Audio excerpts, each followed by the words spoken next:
C'est son plaisir à lui, rouler au volant de sa Hotchkiss de 1930 sur les routes sinueuses qui entourent son village. Jean-Louis Baudouin est ainsi un passionné qui ne veut pas que l'histoire disparaisse. Il est né ici à Saint-Benoît, sur cet éperon rocheux, un village semblable à un tableau. Allez, ça va Léopold? On compte 39 habitants, des anciens vivant ici depuis des générations et des nouveaux venus qui ont fui la ville.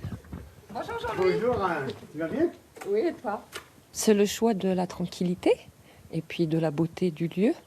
En même temps, ici en été, il fait très chaud. Il y a la rivière à 300 mètres. C'est vraiment un choix de vie. Certaines maisons encore debout datent du XVIIe siècle. Fort heureusement, elles ont été rénovées. Le site, d'ailleurs, a été classé. Et depuis quelque temps, un projet a été initié. Installer dans cette ancienne bâtisse une épicerie ou un bistrot de pays. Le toit est en train de tomber, c'est tout mouillé à l'intérieur. Eh bien, il faudra tout refaire. Mais non, ça ne peut pas mourir un village parce qu'il y a toute une histoire derrière. Il y a des gens qui ont vécu, qui l'ont construit. Regardez cette église, ces murs, ces maisons, tout ça, ça a été construit. Il y a des gens qui l'ont fait, il y a des gens qui ont sué pour faire ça. Eh bien, conservons-le. Allez, il faudra porter un petit peu la tête parce que...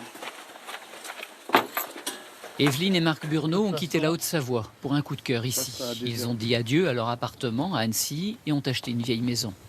À eux désormais de connaître la joie du jardinage et de la randonnée dans un décor sauvage. On peut faire cette superbe montagne qui s'appelle les Balcons de la Roanne. C'est vraiment une balade géniale. De l'autre côté, il y a différentes montagnes.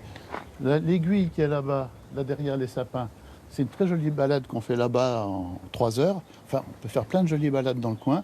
En prenant la voiture, on a les Trois Becs pas très loin. On a le Glandas et le Vercors à portée de chaussures. Alors, pour des gens amoureux de la montagne comme nous, c'était génial.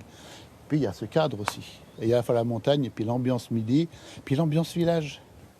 Il y a 30 ans, Saint-Benoît était entouré de lavande. Les vignes ont remplacé tout cela.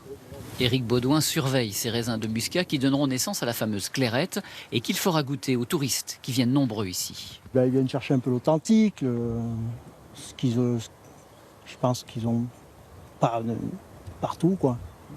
C'est sûr, quand on arrive de la plaine et qu'on arrive dans la montée de ces montagnes, ça interroge, quoi. Il y a des gens qui arrivent à vivre ici, oui. Il y a des gens qui aiment leur terre, qui aiment leur campagne, qui sont restés ou revenus. Avant de quitter le village, Jean-Louis Baudouin tient à nous emmener là-haut à l'emplacement de l'ancien château, en osmose avec la vallée et le vent.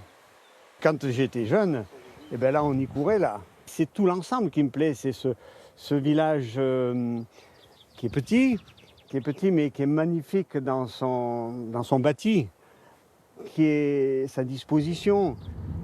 Départ de Saint-Benoît, un village loin de la ville et du bruit, un village préservé comme l'ensemble du Diois.